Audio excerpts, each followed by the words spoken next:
Love this question and the follow-up. So let's tackle.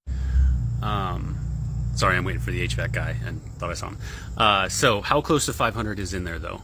So what this is referencing is the 500 count cup that I was just filling in the previous video.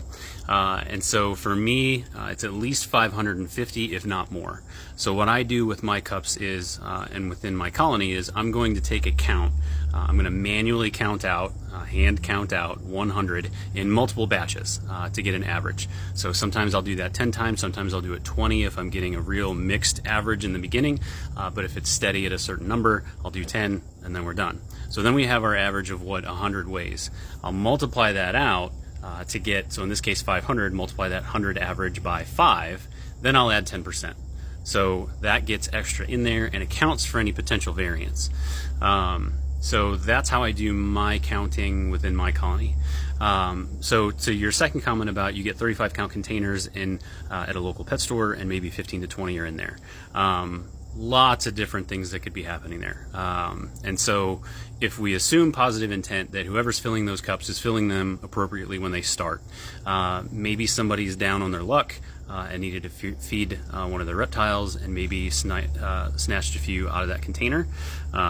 If you needed to feed a loved one, would you steal? That sort of thing.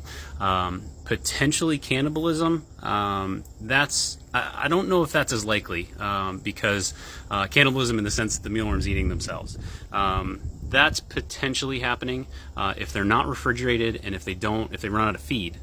If there's like sawdust in there, they don't really subsist on sawdust. If there's wheat bran or wheat midds or something like that, they may eat that, but when that's gone, they might start going after each other. Although that would be hard pressed to prove that out, because in general they don't cannibalize unless they're in real dire straits. So that could be happening. Maybe there was a miscount where they came from, if they're going by weights or if they're using a machine to do it. Maybe they had a bad run with the machine. Lots of different things. If it were my cups and somebody bought it and they didn't get the quantity that they wanted, what I would say is that I would want people to provide me that feedback. I don't take it poorly. I don't think anybody's lying. I'm genuinely curious because maybe I did something wrong, maybe I can fix something, and get more information and more data about situations that I don't know. Because once they're in the store, I don't know what they're doing with them. And so it just helps to get more information. So if you could reach out to whoever that is, the local store employees may not know. They're understaffed and underpaid generally. So there's only so much you might be able to do. Hopefully this helped. If you have any more questions, let me know.